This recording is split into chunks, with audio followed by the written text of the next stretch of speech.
আসসালামু আলাইকুম। এইচএসসি 2024 পরীক্ষার্থীদের জন্য খুবই দুঃসংবাদ। তাই ভিডিওটা সম্পূর্ণ দেখবা কি দুঃসংবাদ আছে তোমাদের জন্য। আমরা দ্য ডেইলি স্টার এখান থেকে একটা নিউজ পেয়েছি যে এইচএসসি ও সমমানের উত্তরপত্র আপাতত বোর্ডে না পাঠানোর নির্দেশ। তো এখানে কি বলা হয়েছে আমরা একটু দেখি। তোমাদের জন্য গুরুত্বপূর্ণ আপডেট আছে আজকে।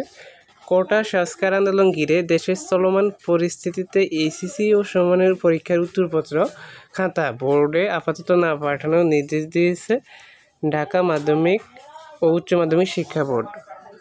তারপর এখানে আবারও বলা হয়েছে বৃহস্পতিবার 25 জুলাই ঢাকা বোর্ডের পরীক্ষা নিয়ন্ত্রক অধ্যাপক মোহাম্মদ আবুল বাশারের সই করা বিজ্ঞপ্তিতে তথ্য জানানো হয়। বিজ্ঞপ্তিতে বলা হয়েছে অনিবার্য কারণবশত ট্রেজারি বা থানায় সংরক্ষিত এইচএসসি পরীক্ষার লিখিত উত্তরপত্র বোর্ডে জমাদানের দ্বিতীয় কিস্তির তারিখ 27 জুলাই শনিবার স্থগিত করা হলো।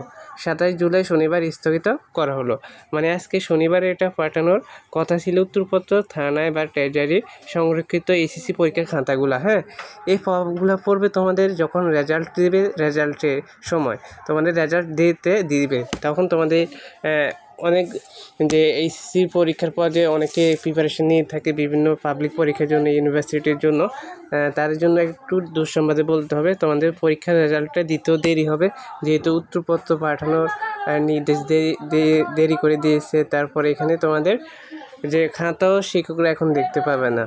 তো এখানে আরও বলা হয়েছে উত্তরপত্র জমাদানের তৃতীয় কিস্তি 3 আগস্ট শনিবার এবং চতুর্থ কিস্তি 12 আগস্ট সোমবার যথাযথ থাকবে। এই বিষয়ে প্রয়োজনীয় ব্যবস্থা গ্রহণে বিশেষভাবে অনুরোধ করা হলো। তো এটাই ছিল গুরুত্বপূর্ণ আপডেট। তোমাদের এবারের পরীক্ষার রেজাল্ট দিতে একটু লেট হবে, তোমরা দেখবে এবার লেট হবে, যেহেতু এই যে অনিবার্য কারণবশত ট্রেজারি থানায় সংরক্ষিত এইচএসসি পরীক্ষার লিখিত উত্তরপত্র বোর্ডে জমাদানের দ্বিতীয় কিস্তির তারিখ স্থগিত করা হলো।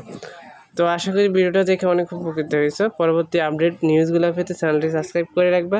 ধন্যবাদ সবাইকে।